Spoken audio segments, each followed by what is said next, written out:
Good evening, everyone. I'm Shelby.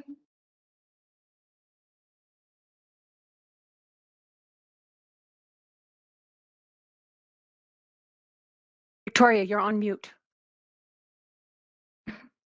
That has to happen. Let's do it again. It's okay. Okay. 1, 2, 3, go. Good evening, everyone. I'm Shelby. And I'm Victoria.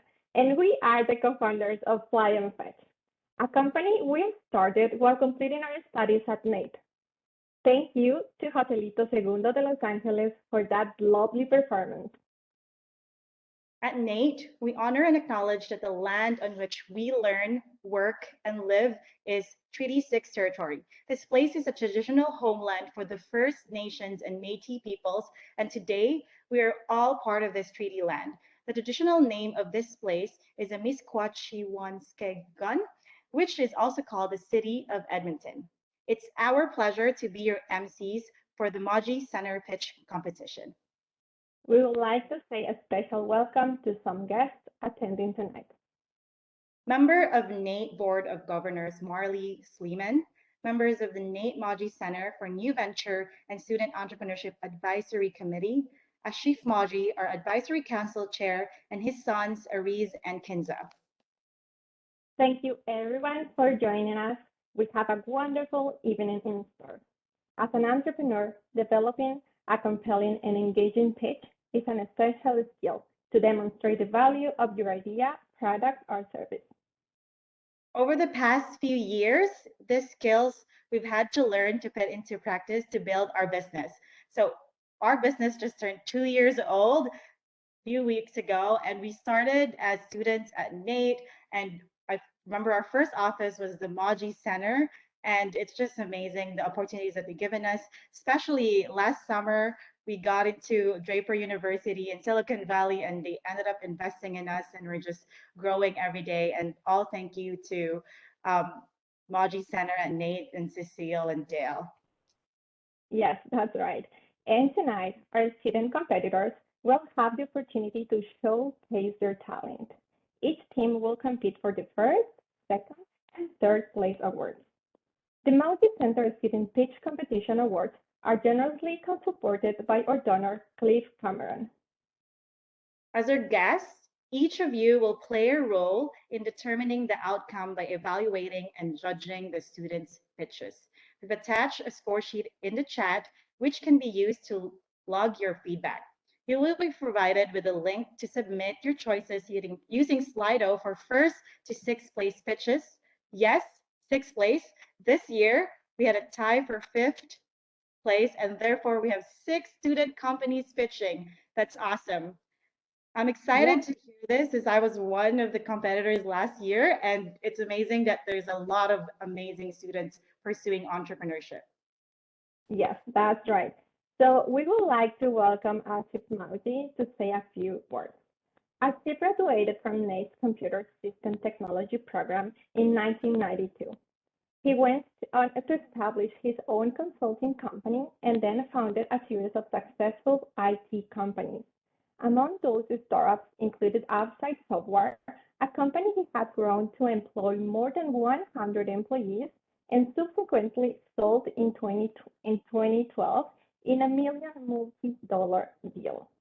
Today, as founder of the Mawji Ventures and venture partner with Rising Tide, Mawji is known as one of Alberta's most versatile serial entrepreneurs and IT innovators, and as a general supporter of Edmonton startup community. In 2017, he and his family founded the Mawji Center for New Venture and Student Entrepreneurship here at NATE. Please join me in welcoming Ashif. Thank you. Thank you very much. And thank you to everyone for attending today. Special thank you to all the judges for investing your time today and helping us score these wonderful pitches. And thank you to all the students with your amazing ideas and coming today to showcase that. A special thanks to Cecile and Ryan, who have really been the backbone of the Mawji Center and kind of helped us get to where we are today. And I can tell you as a family, we're very proud of all the achievements the center has had and the number of businesses it started up. It's why I went to Nate is Nate's very entrepreneurial, really brings that in terms of education, and also highlights that within everything that it teaches. So it's a great institution, not just for Alberta, but for Canada. Proud to be associated with it, and really looking forward to today's session. So that's all I'll say, and thank you and welcome. As a chef, Nate is great. Your example is truly an inspiration to the next generation of business leaders and entrepreneurs. Next, we would like to invite the Nate President and CEO, Laura Jo Gunter, to speak. Laura Jo Gunter became Nate's 7th President and CEO on August 24, 2020. She brings extensive post-secondary knowledge and entrepreneurial spirit to the role. Previously, Ms. Gunter was President and CEO of Calgary's Bow Valley College. Ms. Gunter has a varied and diverse background in post-secondary, including Senior Vice President Academic with George Brown College, Dean of the Faculty of Information and Technology at Seneca College in Toronto. Ms. Gunter also has a background in continuing education with Simon Fraser University. As an entrepreneur, Ms. Gunter was the CEO and co-founder of Condition 30 Incorporated, a software and game company based in Toronto and Vancouver, and was Vice President of Creative and Community for BC-based user-friendly media. Ms. Gunter.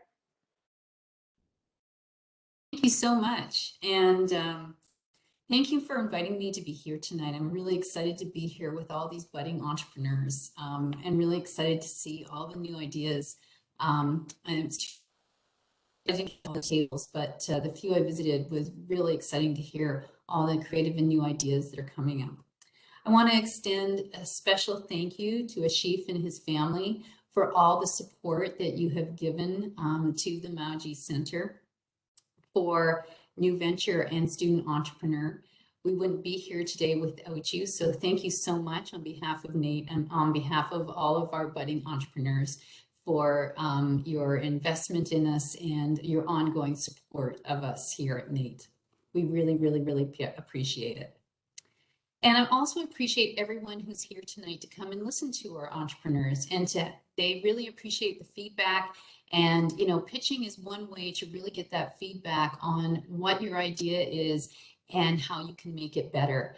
So it really is important to have all of you here to come and listen to our students and hear their pitches and really have your input, because it only makes us better. So the big thing that's happening at Nate right now is we're launching a new strategic plan called the Nate Effect.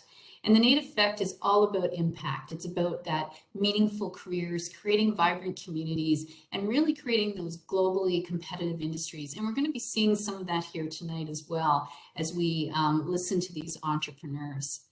As part of our new strategic plan, we really are looking at the intersection of work and learning. And nothing says the intersection of work and learning, that real experiential work, that work integrated learning. And a lot of us think about that work integrated learning as being on the job experiences. But being an entrepreneur is not only an on the job experience, it's also creating your own job experience. So it's really special. It's a lot of work. It's a lot of work because you often have to be a lot of things to your own company, and it's really fun. But there are times when you just think, wow, this is a lot of work, and I really got to pull this together because I've got to make it to that next milestone. I've got to deliver on this next part of my product development. So I really do admire all of the work that's here. And this is a very safe environment, I say to the student entrepreneurs, because this is a chance for you to get that critical feedback while you're still learning. And it is a safe environment for you to learn and to grow your companies. And not every entrepreneur gets this chance or this experience. So please, please, please take advantage of it. It really is part of that whole growth. And as we say, you know, it's a real win-win tonight, no matter where you end up. Although someone pointed out to me that for the winner, it is a win-win-win. So I hope I'm cheering you all on, and I hope you all do well. As was mentioned, I did have some experiences being an entrepreneur, and I loved pitching. And I just want to say, you know, I had one of my best pitching experiences was in a new ventures competition for high-tech companies. I just want to do a shout out that our company made it to the top 10. And sadly, at that time, I was the only female entrepreneur in the group.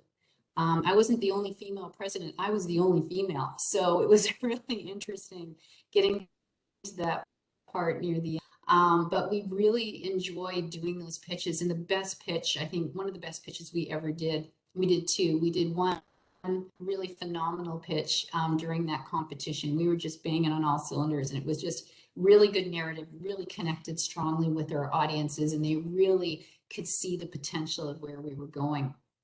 And we also had a really good pitch with Disney as well. I would also say that the worst pitch we had was with a phone company, and we really misread that audience because we thought they were going in a completely different direction.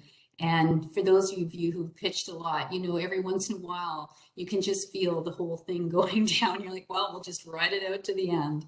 But hopefully that's not going to be your experience tonight. Hopefully it'll be really strong and that you'll really enjoy the pitch. Because if I had any piece of advice, it's no matter how it goes, really enjoy the pitch and really, really have your ideas soar, because your enthusiasm is what's really going to put you over the line in terms of people remembering you and really wanting to invest in you. So have a great evening. I'm really looking forward to it, and I'll hand it back. Bye.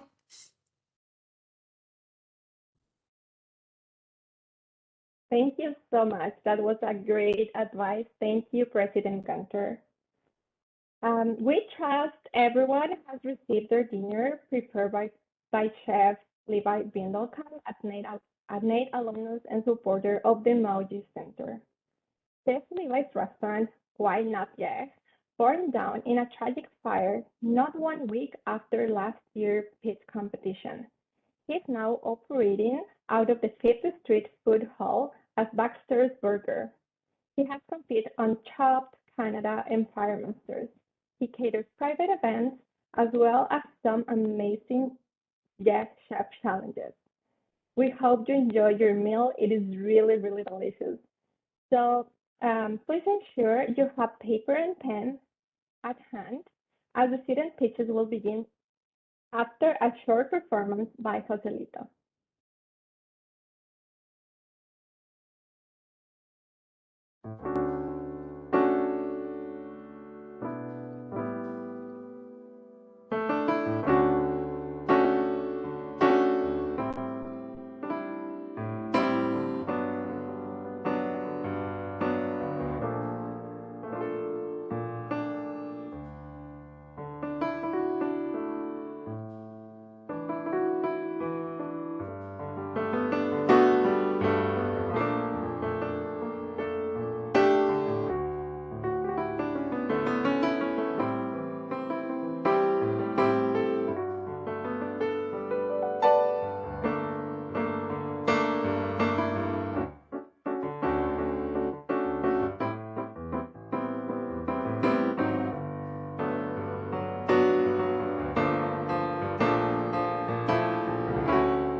Welcome back, everyone. Thank you, Joselito. The time has come for the student pitch competition. Students have been working hard preparing their pitches. I know I've been there before. I mean, we've been there before. And we'd like to acknowledge some of the volunteer pitch coaches who have helped them along the way. A special thank you to Heather Barnhouse of Denton's, Candice Downhanuk of CWB Leasing, Rob Lelasure of Road 55, Erin Campbell of ECMB Capital, Ryan Seaman of Shell, and Howard Suisa of Suisa Design. Let's give them a round of applause, dedicating their time and expertise to our competitors. You can't hear it, so you can hear me. Yeah, 6 student teams will be competing for first, second, and third place awards. Here's how the competition will work. Each student or each team will have 5 minutes to present their idea, product, or business. The timer will begin as soon as you start. When the alarm rings, the team must stop their pitch immediately. Once they have presented, there will be 3 additional minutes to answer questions from the audience. You can unmute yourself or you can type the questions and we will read them for you. As we mentioned earlier, the audience will play a part in selecting the top 3 pitches. Please take notes or use the fillable PDF to keep track of your thoughts. So I assume everyone has their fillable PDF ready. Okay, well, without further ado, let's start with our first pitch. The first pitch is by Sonia Hollowayshik with her startup Self Woven. Sonia, please share your screen. The timer will begin once you start pitching. And best of luck. All right, thanks, Shelby.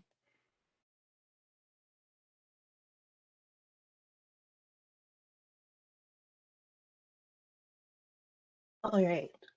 If you're an artist who wants a portfolio site that's unmistakably yours, I have a proposition.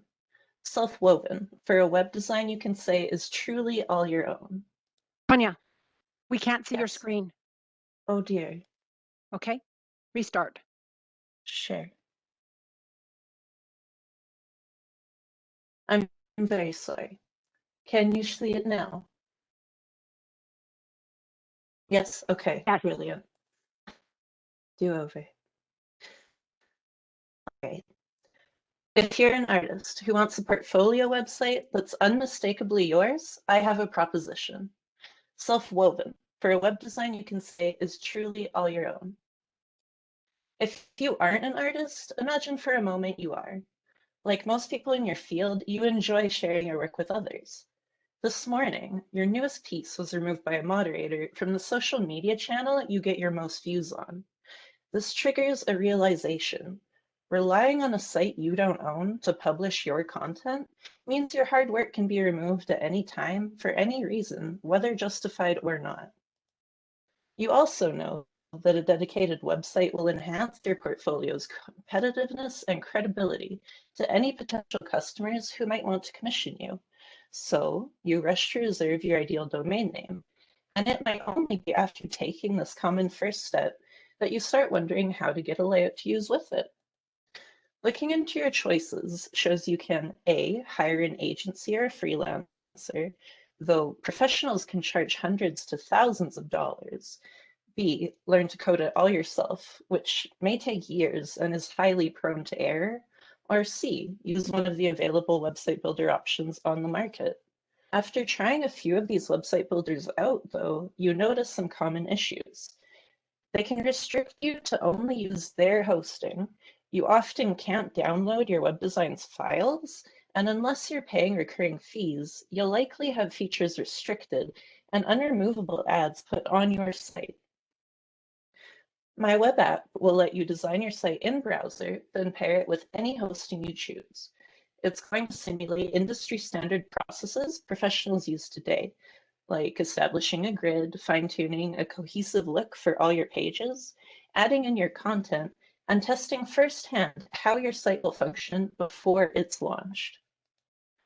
What differentiates Self-Woven most is its financial model. You create your site before buying, allowing the app to calculate price based on complexity, like total page number, amount of content, and chosen styling.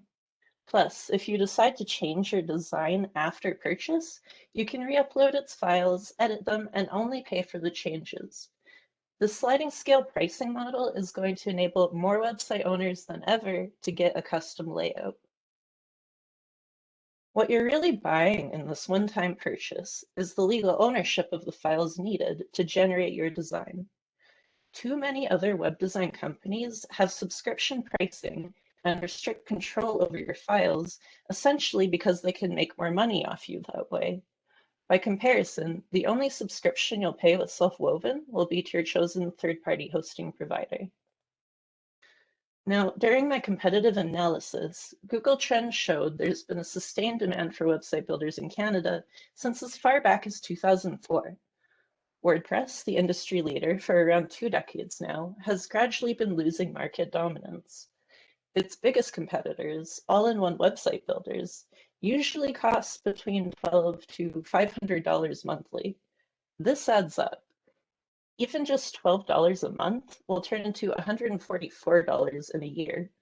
Self-Woven will be a single payment with prices starting at $25 for a basic one-page design. My name's Sonia, and I'm Self-Woven's sole proprietor. I'm currently an honors student in the web design development program at NATE. I've decided to build my career in this industry, meaning I'll be continually improving my coding skills and my business will advance as I do. As well, because I'm an artist myself, I understand the value in empowering others to achieve their own creative pursuits. And having lived in Edmonton all my life, I'm really looking forward to establishing my tech business here.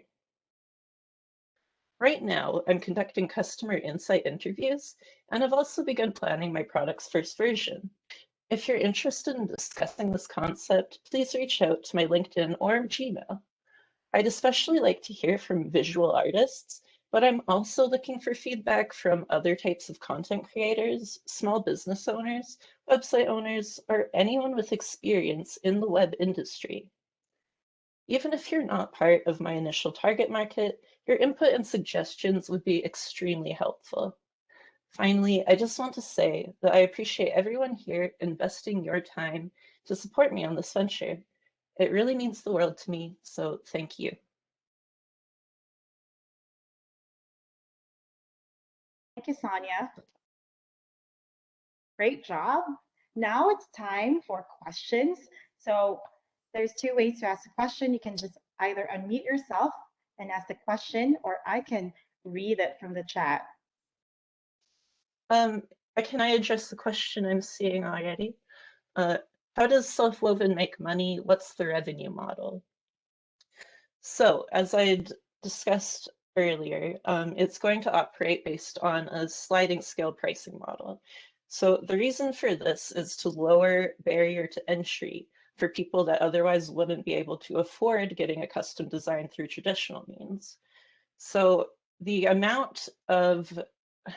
pricing amount is going to vary depending on what you're actually using in your website. It's going to be completely personalized from customer to customer.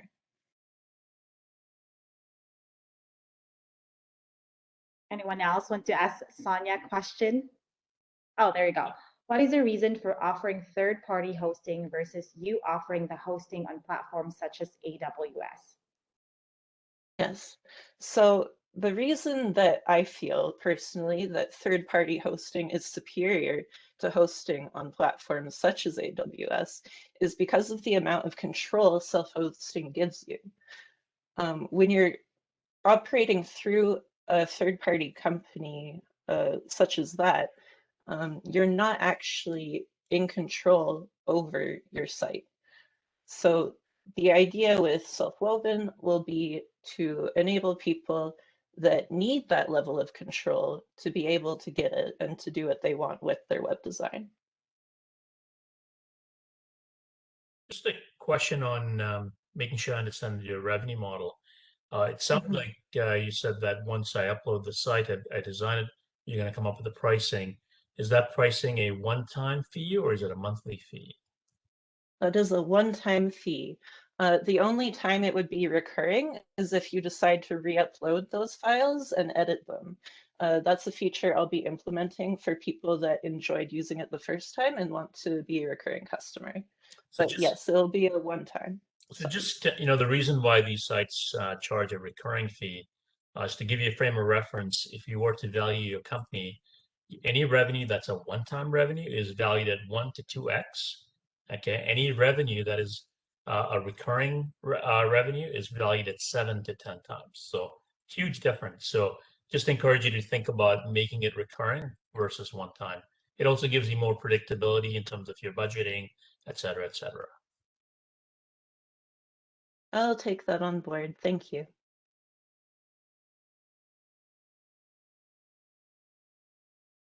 I think we still have time for more questions since Cecile hasn't ring the bell. Oh. How long does it take you to write the code for the design and the foundation of your system? That's an interesting question. So the way that I'm going to be approaching this is I'm going to start with an MVP.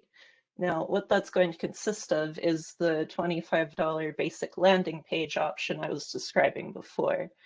And then once I have that starting point, I'm going to bring that to market, get initial customers or beta testers, and then based on the feedback I get from that, I'm going to expand based on what my customers feel I should do with my program. I think we reached time here. Thank you so much, Sonia, and thank you everyone for the question. Please don't forget to give her score. And now it's time for the next one. Let's give Sonia a round of applause. Thank you. Appreciate it. Okay, so next up we have Nikki Carroll presenting Blue Orthotics Lab. Nikki, please share your screen. The timer will begin once you do, and best of luck.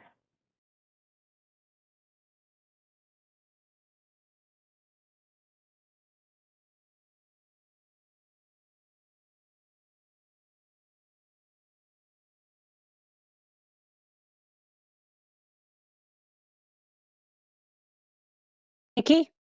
Oh yeah, hi, I'm just getting it set up. Okay, just about there. No worries. There we go. Okay.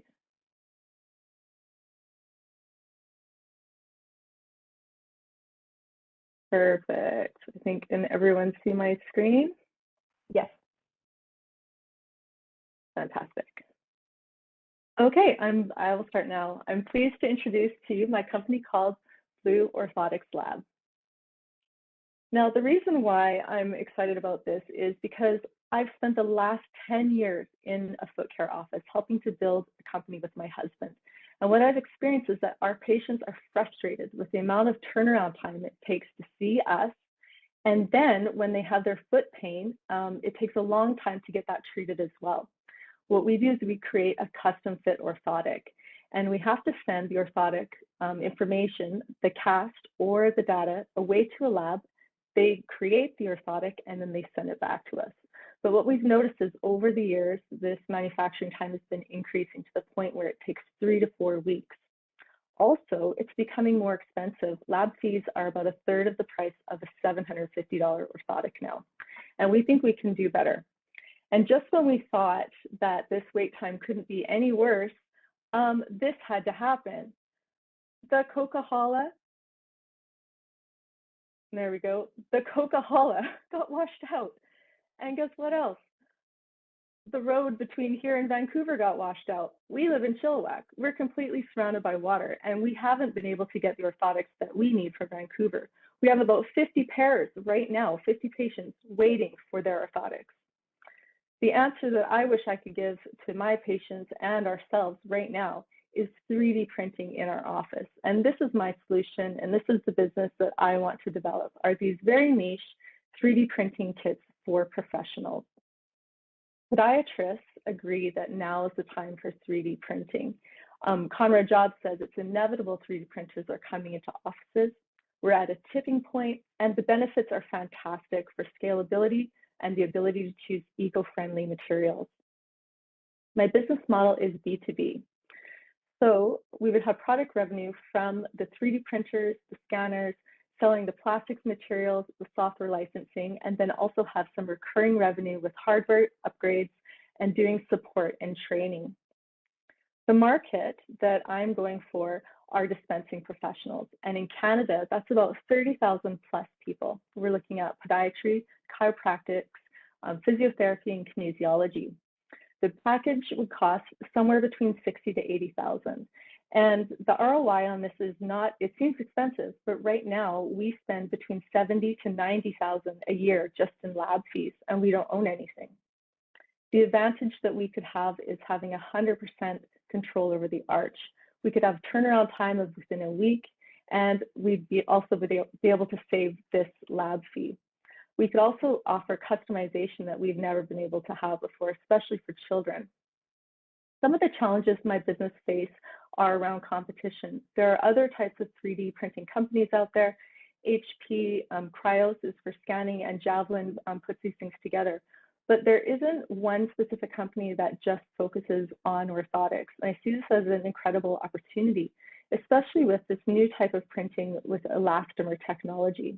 This allows us to print a very stiff plastic on the bottom and a rubber option going up through the orthotics. So it wouldn't be necessary to have neoprene anymore. One major consideration I would have for my business is the people that actually run the machine and use it every day. It will be the women of the office, the assistants, and the office managers. So this is why my platform needs to have an amazing workflow. We would offer the training, and the modeling would be very simple. With parametric modeling, we would give very few options, so it would be extremely simple for the girls in the office to make it. I'm really confident that I can do this with the team I have. Myself, my husband, I've got an engineer, my brother Mitch, I have a business advisor, Ken King, and I have a 3D printing advisor, Daryl Short, who's also the president of additive manufacturing in Alberta. My project map is, I've been pivoting and pivoting and pivoting to come to the point where I am right now.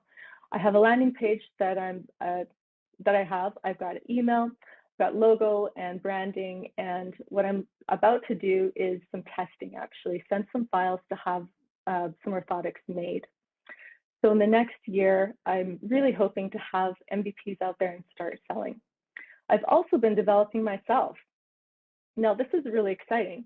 I went to Draper University online, and I got to dance with Tim Draper. He said, "All right, Nikki, way to go, good job," and then got up and danced. It was so fun.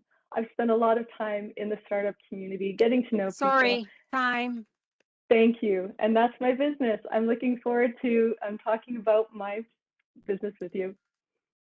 Thank you, Nikki. That was a great presentation. Thank you so much. So now we started time for questions. You will have 3 minutes.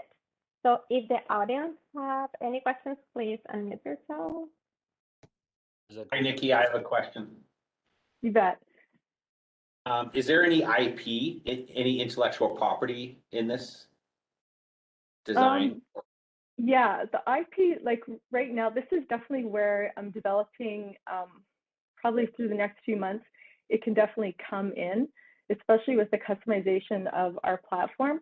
I would say right off the top, not so much, but this elastomer printing is new. So the printers that we'd be putting together would be unique.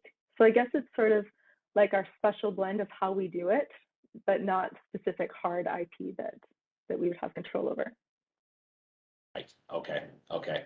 And I think this go-to-market strategy you're talking about is this is manufacturing in the market for the market is really what you're looking at, right? That's right. Yes, we want to be able to get our product to our customers as fast as we can. Even having like an overnight turnaround option would be amazing. Right. Thank you. Good luck. Thank you, Craig. I've got a question. Got me? Oh, go ahead, Jordan. Hi, Jordan. Thank you. My question is, if I understand correctly, you're selling the machinery to the orthotics centers. Just why specifically the B2B model and not something more kind of like as a franchise or anything like that? Well, the thing about custom orthotics is you actually need a professional to give it to you. So it's a different market than, say, like general orthotics. It's like the same type of thing. Like if you went to Shoppers Drug Mart and got reading glasses, it just magnifies things. So you need a professional person to do it, which is why we're just selling to the professional people. I hope that makes sense.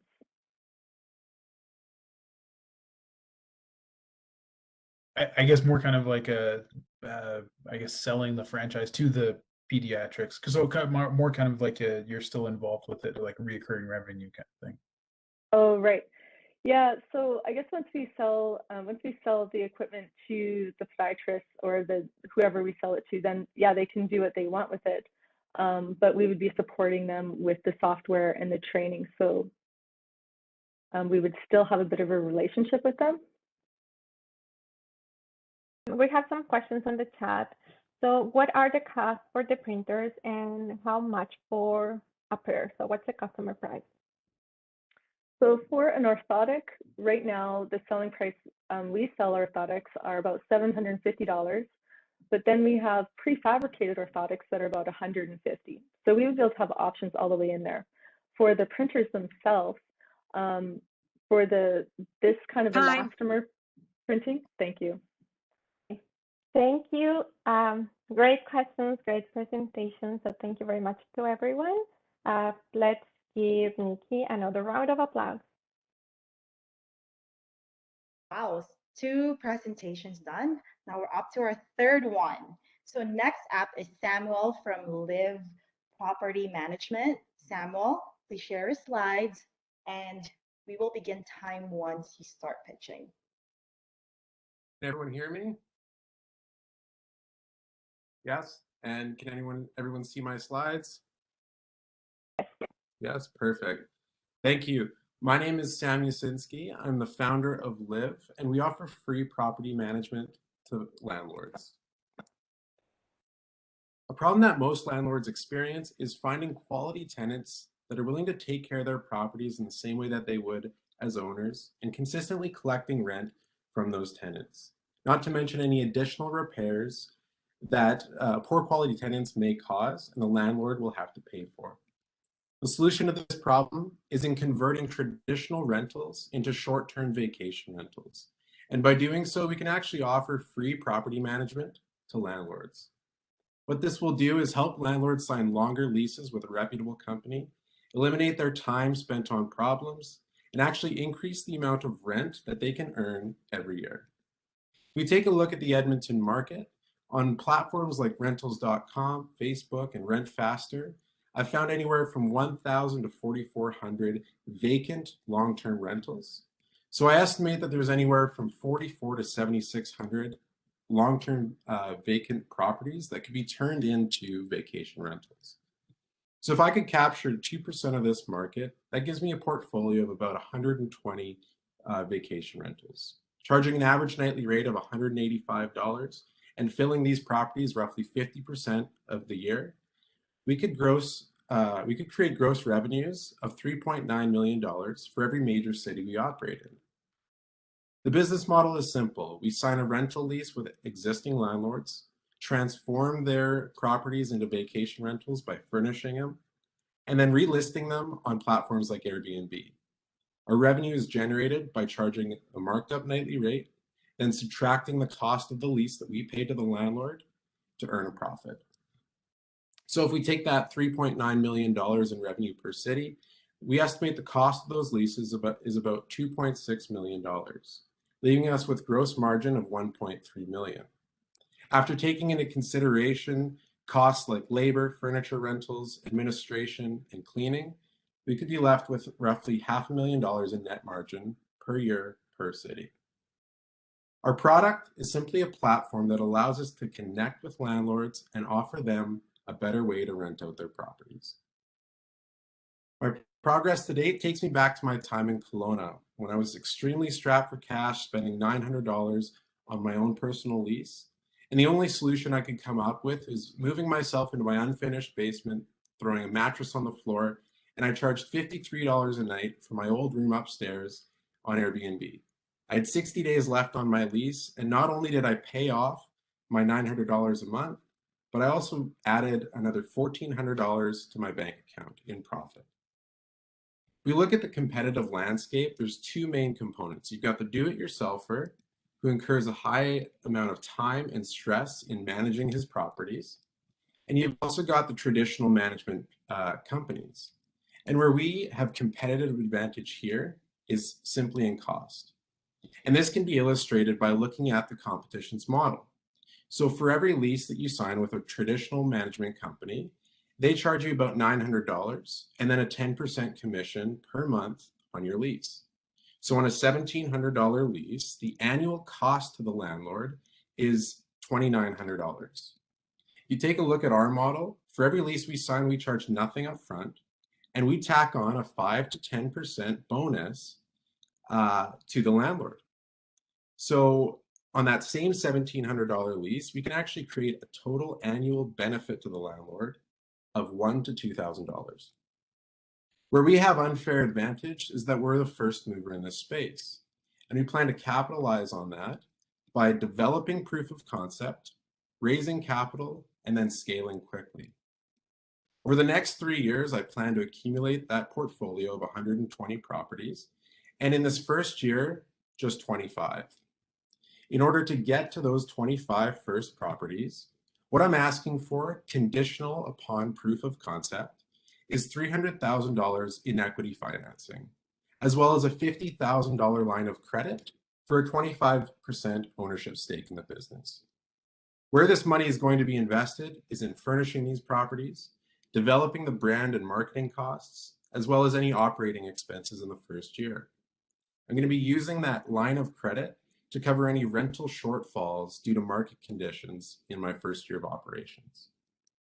Like I said, my name is Samuel Yasinski. I'm the sole founder at Liv, and I'm currently studying at NAIT and specializing in finance.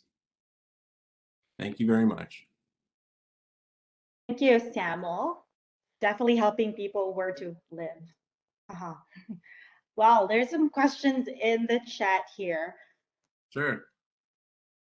Did I miss it, or did the metrics show how much, sorry, that moved.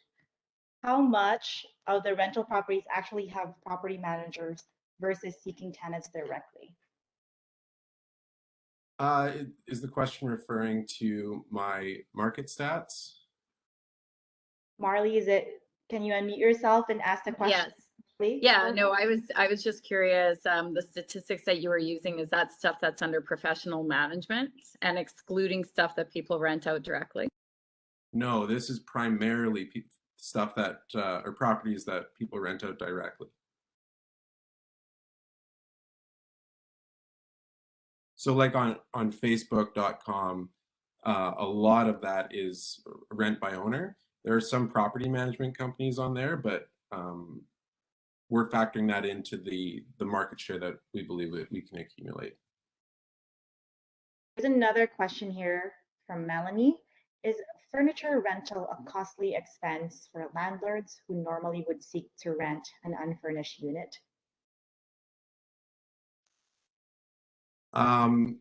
So in terms of rental costs, we're doing all that for the property, and we're just taking that cost in and building that into our financials.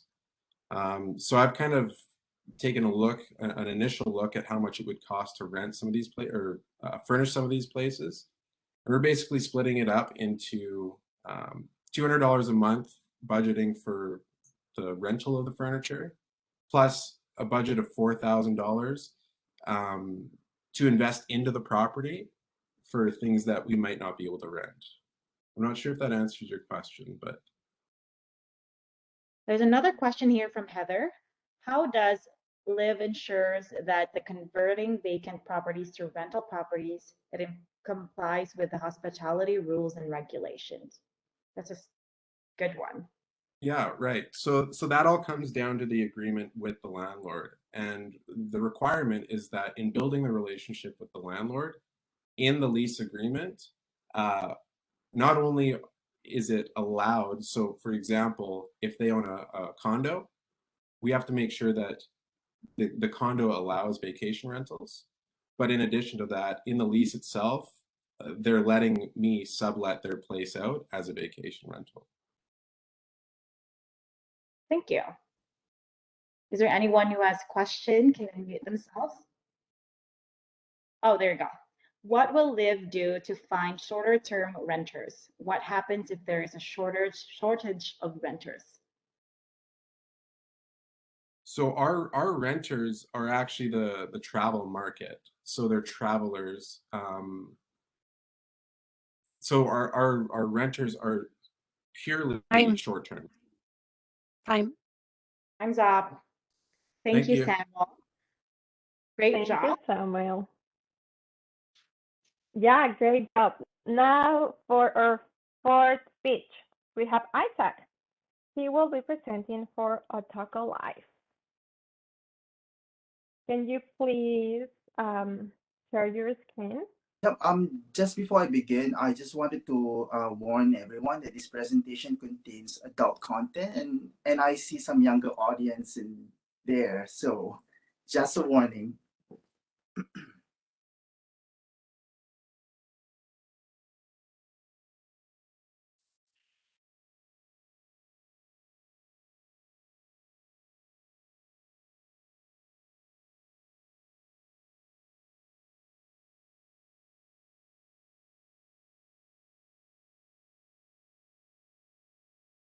Good evening, everyone.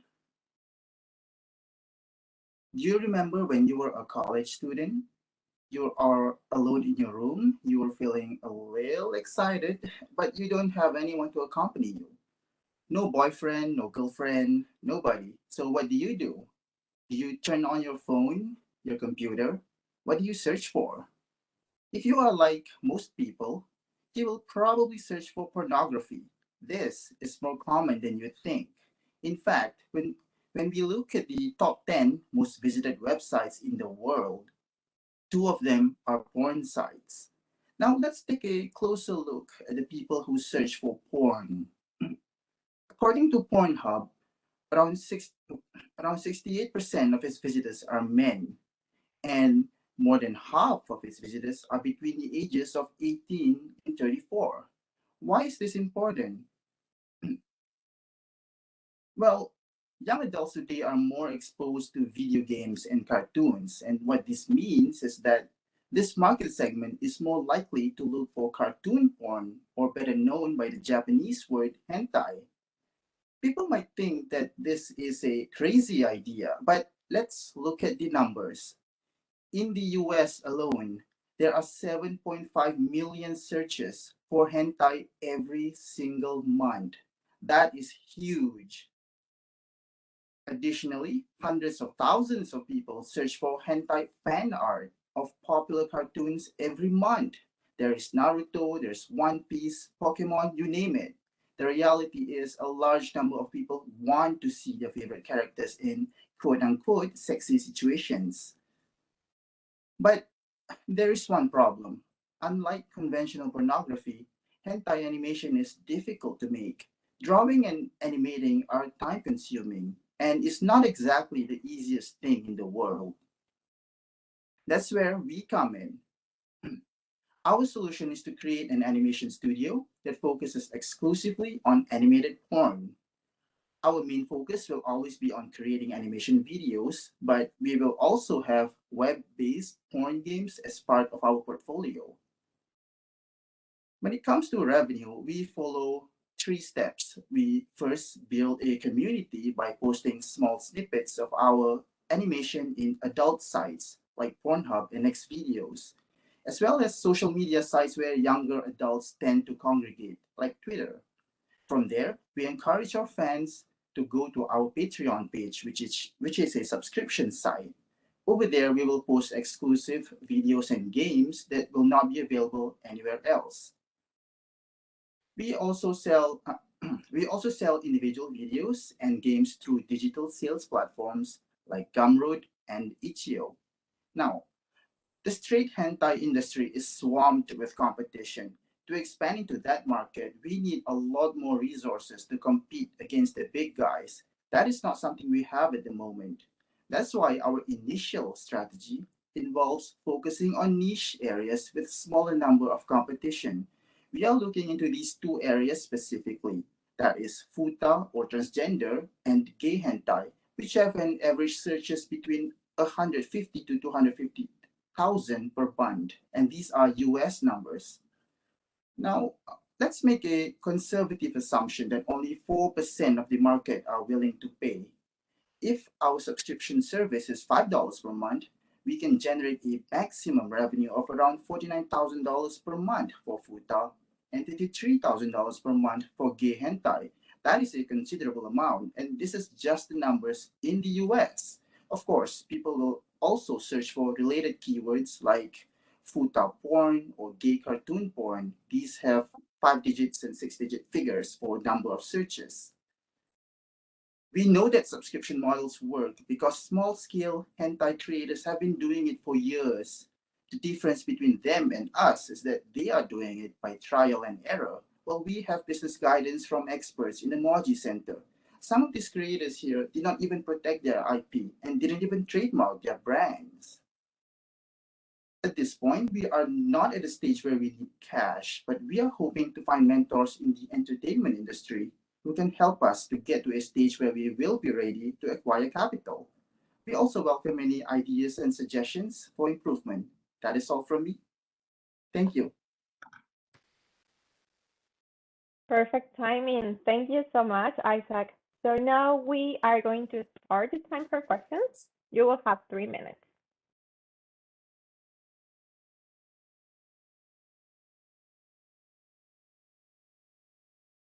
So does anyone have a question for Isaac?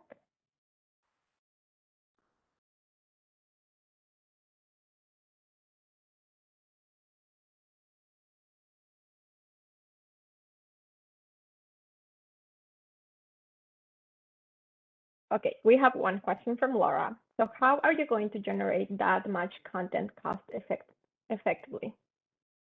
Yes, for the animation industry, we are going to be reliant on getting freelancers and people to do things because one person cannot create a lot of content. So that is the strategy. Okay, we have another one from Sonia. What style of animation are you thinking of, 3D or hand-drawn? We will be focusing on hand-drawn animation at first because the market for hentai are usually 2D. Okay, and from Shelby, are you going into AR, VR, or something to do with metaverse? That is something we have thought of, but we are not sure how to go into that field. So for now, we are just focusing on the traditional games and animation. Okay, and are these games or videos? Can you clarify that? Oh, we are making videos and games. The main creations would be videos, animations, but games also have animated videos as part of it. So that is how we are going to go into those two fields. Perfect. We have more questions here. So does something like this exist in markets where hentai and such are more popular? Something like this. What do you mean by that? Like something like this? What do you mean? Do you mean like animation? Andrea, can you clarify this question? For sure, somebody that is producing it in the same way as you and entertaining those niche markets. Yeah, because in the gay hentai and the futa hentai, there are not a lot of competition compared to the straight hentai. So we are focusing on the one with less competition. Because we know that in the straight market there are companies like Pornhub, the parent company are trying to go into that field. So it will be really risky to compete with the big guys. Thank you.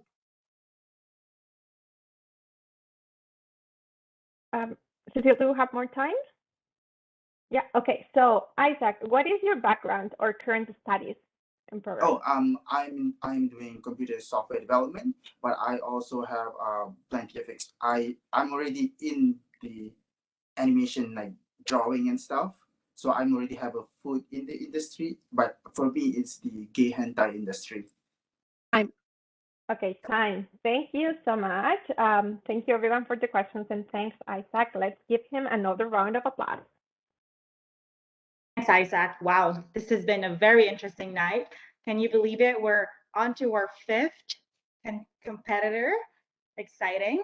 So our next pitcher is Aliyah from Clotheroo. Aliyah, please share your slides. The timer will begin once you start pitching.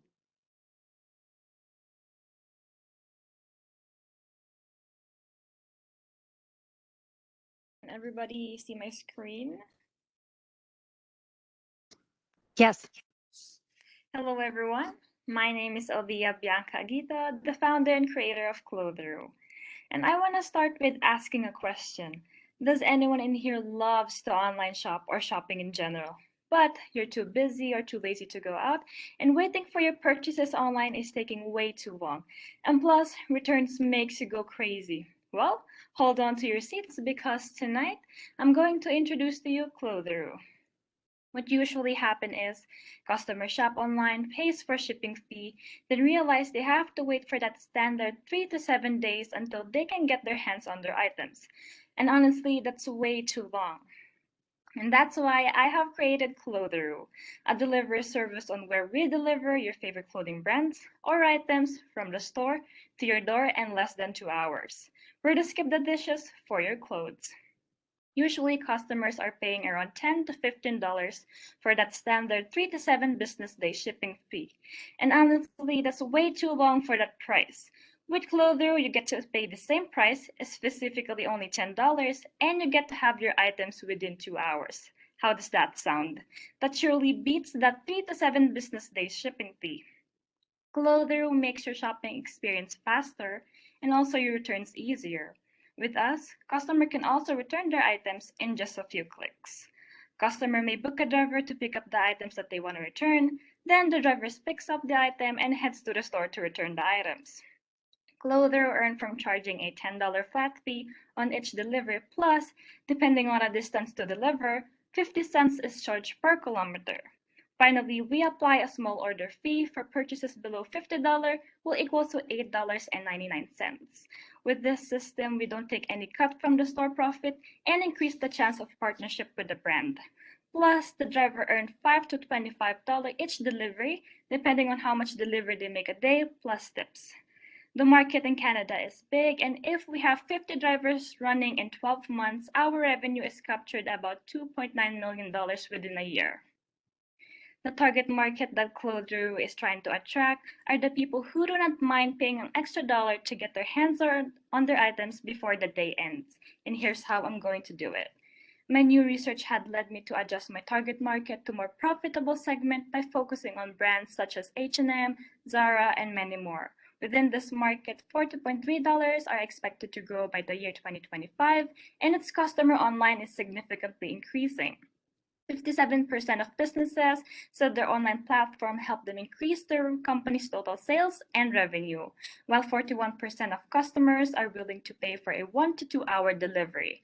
With this strategy, Clotheroo will expand faster and will reach its future goal to move into much bigger markets like luxury brands, electronics, and even pharmacies.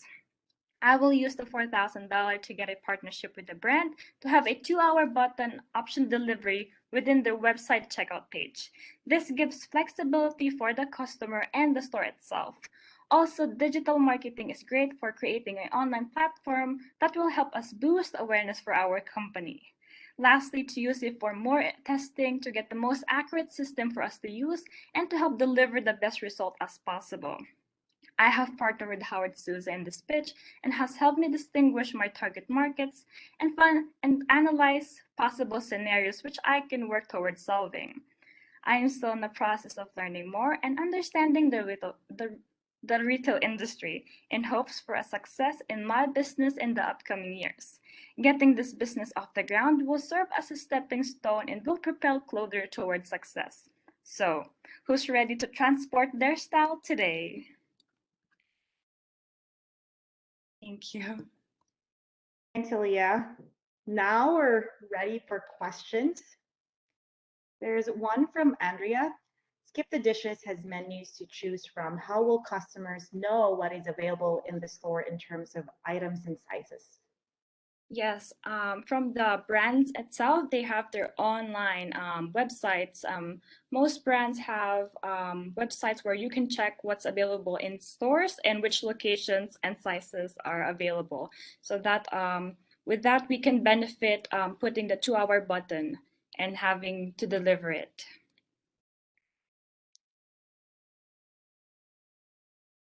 Any other questions for Aaliyah? I do have a question. So does Clother also deliver back returns if I shop something and I want to return it? Yes, we do returns. Customer can return an item with just click of a button. The driver heads to the house and then deliver it back to the stores and do the returns for the customer. Perfect. Seems like a great option to buy local. Might be tough to integrate checkout with an H&M. I think that's a comment by Ashif. Marley has a question. Is there a per kilometer fee on top of the $10 charge? What is the average total charge for delivery? Yes, there is a fee on top of the $10, which depends on the kilometer. Each kilometer per kilometer will equals to 50 cents. And right now we don't have an average total charge for delivery.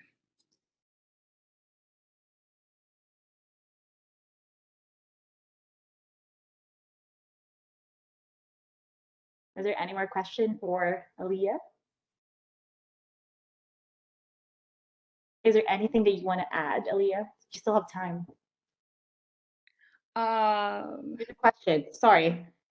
What is your strategy to get the bigger retails to agree and to add to your 2-hour button? What if they ask for a portion of the delivery fee?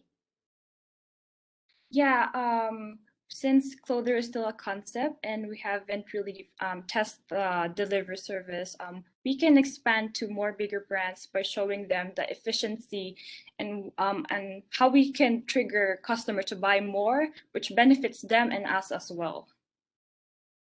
And from Candice, have you contacted any retails at this time? At this time, not yet, since Clother is still a concept, just like what I said. We're still in the process of figuring out the system, and for sure, probably in the next year, it will be running in the city. And from Andrea, will Clother cover the cost of missed orders or lost orders? For lost orders, we do cover the lost cost, lost deliveries or even missed times. We do cover that to help the satisfaction of the customers and which we are focusing on. Time. Thank you, Aaliyah. Wow, 5 pitches done. Victoria, are ready to introduce the next one. Let's give Aaliyah a round of applause. Can you believe that? It's time for the 6th pitch already. Okay, so our final pitch of the evening is Lyndon presenting Air Management Gear. Lyndon, please share your slides and the timer will begin when you do.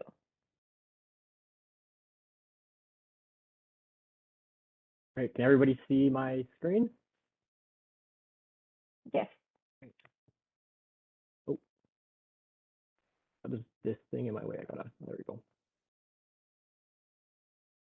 All right. Hello, everybody. My name is Lyndon. I'm here to pitch my company, Air Management.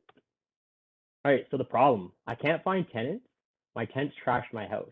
If only I could rent my house out for part of the year. I wish I had more time to run an Airbnb, and I want higher returns. The solution, let Air Management run your Airbnb. Capitalize on the short-term rental market, flexible rental periods, frequent inspections and cleanings, own an Airbnb and go hands off. And most importantly, higher returns. All right, so our business model. So Air Management provides full management services that allow homeowners to capitalize on the short-term rental market without the additional work. We charge a 25% fee on nightly rental income and pay the remainder to the homeowner. Our services are relatively unique with few direct competitors in the Edmonton market. Airbnbs in Edmonton average $2,100 per night compared to the long-term rental that average $1,300 to $1,400 per night. Short-term rentals make more income. All right, so how it works. Air Management is your landlording one-stop shop. We start with an assessment of your property, which allows us to strategize your rental, income projections, and list of recommendation requirements that we'll need to get your Airbnb up and running. We do market analysis and make sure that your price is going to maximize your income. We take care of all guest communications like check-ins, check-outs, and we do guest screenings to minimize your risk of damage. We take care of same-day cleaning so your rental won't sit vacant. We schedule all maintenance that needs to be done, and we create local amenities like guidebooks, things to do near you, and then bus routes to help guests during their stay. All right, so our target market right now, our target market is anyone who has a space open on Airbnb. Owners of an investment property, owners of a rental suite, a homeowner who's traveling throughout the year and wants to make additional income, owners who are having issues selling their properties, Airbnb hosts who are struggling and don't have the time. Right now, we're finding rentals on rentfaster.ca, Kijiji, and Facebook. We have a website going right now that explains what we do and who we are. We have Instagram page and a Facebook page, and we're growing our followers right now. And in January, we expect to become super hosts on Airbnb, and this will allow us to advertise to current Airbnb hosts. All right, so our market size right now, so there's currently 12 to 1,400 homes available for rent in Edmonton on the Airbnb or the rentfaster.ca platform. Approximately 500 or so are central enough to make good locations, and there's approximately 2,000 Airbnbs in Edmonton. 35% of them are two-bedroom units, and 25% of them are single-bedroom units. There's lots of room to grow. There are lots of homes we can manage in Edmonton, and the demand for Airbnbs is trending up. Each Airbnb we operate can earn us $30 to $40K in revenue. Each $30K we earn will net us approximately $6,000 a year. So an example of 5 Airbnbs will equal $150 to $200K in revenue and $31,000 to $41,000 in net profit. So progress so far. So financially, we have no debt. We're profitable, and we're reinvesting all our income to Air Management. Our goals and targets: we want to scale. We want to sign more clients and open and operate more Airbnbs. We want to improve our customer acquisition strategies, and we want to grow our social media presence. We have a growing library of templates and assessments, projection and market analysis, and guest communications to streamline and make us more efficient. So we launched Air Management in August of this year. We had our first rental up and running late October. It was May. We called it May of Haven. So November is going to be our first month of income. So we did $3,200 this month. That was 53% occupancy. So $770 went to cleanings, and that's a fee that's charged to the guest that's aside from our nightly rate. We made $600, and then the homeowners made $1,800. So we did some market research, and we found that long-term, these homeowners would have made $1,300 a month if they had done with the long-term rental market or model, sorry. Pre-bookings for December are already at 51% occupancy. We have 6 reviews and an overall rating of 5 stars. So my name is Lyndon Horn. I'm a former member of the Canadian Armed Forces. I'm currently a stay at NAIT taking construction engineering technologist program. This is my business partner, Harrison Linden. He couldn't make it today because he's not a NAIT student, but he's a McEwen residential life manager. And we're here to ask for 2 things. We're looking for advice on customer acquisition so we can scale quicker. And if there's anyone in the audience that currently owns long-term rentals and is interested in switching to the short-term rental model. Thank you everybody for listening to my pitch, and I'm hoping everybody's having a great night. Thank you very much for your presentation. That was very good. Well done. So are there any questions from the audience? I'm going to start with the ones here in the chat. So how many properties do you manage now? So currently right now we only have 1 property. We're fairly new. We're trying to scale up and get more. We're talking with somebody else here right now, so we're hoping that goes good. Okay. Who bears the cost when a tenant trashes the place if Air Management is responsible for the screening of tenants? So Airbnb allows a reviewing system so that we can vet our guests. So essentially, the guests review us as well. We review them. So when we get somebody applying for our place, we can look and see if they have bad reviews. We can also see what they're rated. So if there's somebody who's trying to apply with a 2.3 star rating, we can deny them as well. We look for anything under 4.5 And the only way you can instant book our rentals is if you have a 4.8 or higher.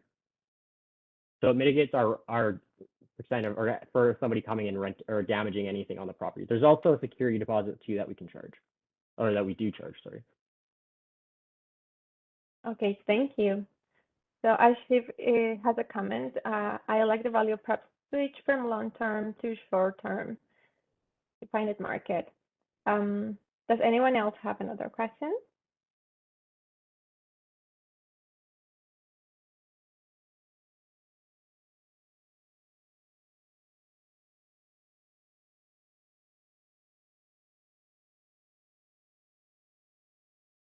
In the meantime, is there anything else you would like to add to your pitch, Lyndon? Yeah, so we're pretty new to this. So far, we've been having a great time. We've been learning a lot. Me and my business partner here, I think we bring a lot of value to this. We've done a lot of research, and we've done, I think, with our current homeowners, they're pretty impressed with what we've done for them. Oh, there's a question here. Sorry, I just missed that. Go back. Okay, so how receptive are people when you contact them? So how did you reach them? By phone, by email? How did you talk to them? So right now we go off the rentfaster.ca platform, and we've been sending out emails and such. We've got a couple different emails that we've been sending out and trying with different sizes and being more direct to the point or kind of more explainsive and such. So far, we've had quite a few responses, people interested in such like that. We've done a few assessments, but yeah, we're working it, we're getting there, and it's been a good process so far. We didn't have a pitch before, and now we do have a pitch, so we're actually quite excited about even just this contest. It's helped us out. Yeah, no, and this pitch is going to change a lot. And what type of insurance do you carry? Do you have an insurance? Do we have insurance? Right now we do not, but we require that the rental has house insurance. Thank you very much, everybody. That's the time. So thank you so much. Okay, so let's give him another round of applause, please. Wow, that's a wrap. 6 wonderful pitches. They do a fantastic job.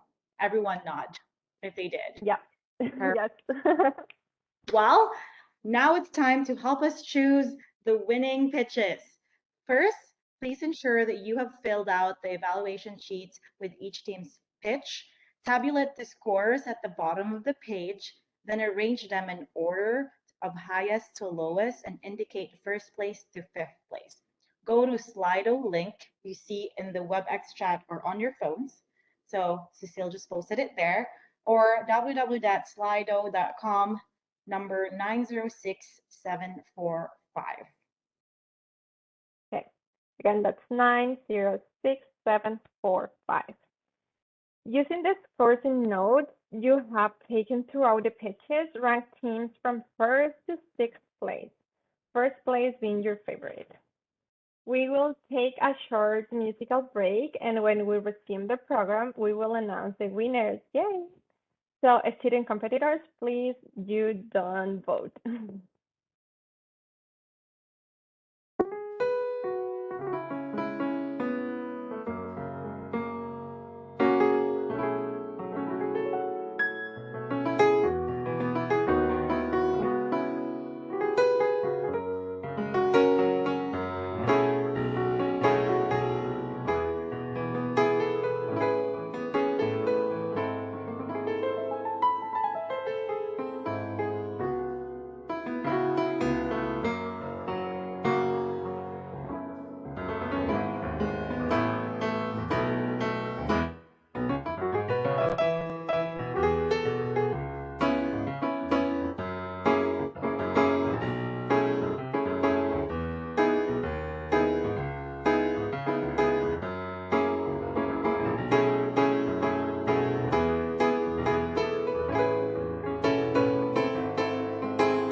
Has everyone submitted your vote?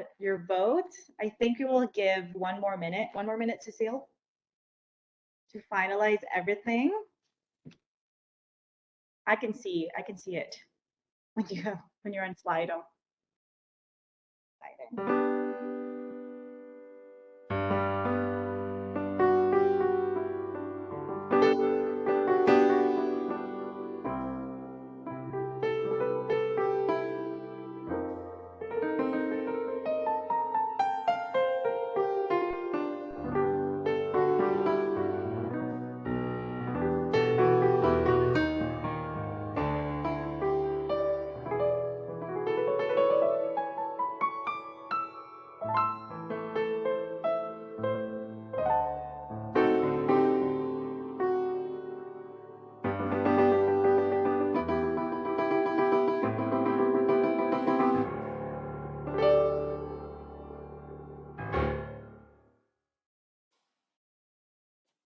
That was lovely.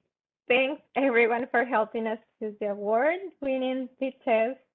I would like to ask Steve and Dennis Sherper, Dean of the JR School of Business, to unmute and present the Mawji Center Student Pitch Competition Awards. Thank you, Anna. It was, well, every organization, every student, I should say, did an amazing job pitching. Some of the best pitches I've seen. So big round of applause to all of you, to all the coaches that helped you, to all the judges that helped today. I think you have some great ideas and can't wait to see them come to reality. Now, we do have to pick, obviously. So I'm going to ask our youngest, Aries, to announce the third place winner. The third place winner is Samuel Yusinki from LIV Property Management. Congratulations, Samuel. Thank you. I'll pass it to Dennis now. Congratulations. Yeah, thanks. I'll echo your words, Ashif. It's an amazing event this evening. I love hearing all the great ideas. Second place is Lyndon Horn, Air Management. Congratulations. Thank Add you to very that much. place award is valued at $2,500. Congratulations. That's a lot of money. And I'm sure they'll put it to great use. And for the first place, I'm going to ask our older son, Kinza, to announce that. All right. First place winner is Nikki Curl, Blue Orthotics Lab. Congratulations, Nikki. We know the problem really well because Kinza had to get those orthotics, and we know the process we went through, the price, et cetera, et cetera, et cetera. It's a real problem. Yeah. Congratulations. Thank you very much. I was having some connectivity issues there for just 1 second. Thank you. Congratulations, Nikki. Just to confirm, the first place award is valued at $4,000. Congratulations. So as we wrap things up, I want to thank all of you for attending this event. We'd like to say thank you to all our guests for helping us make tonight's competition a success. Thank you to Cliff Cameron for the kind donation to the Students Awards. Thank you to all the students who participated. You all did an amazing job. Keep practicing those pitches. It is one of the most important skills you can learn that will help you in your future career. That's for sure. And thanks you to Joselito for the lovely performance. Again, it was a pleasure to be part of your tonight's celebration. Enjoy the rest of your evening. And also, I just want to promote our company, flyandfetch.com. Feel free to visit us. Thank you. Thank you. Thank you, everyone. Have a wonderful evening, and thank you for joining us. Do we have music from Joselito?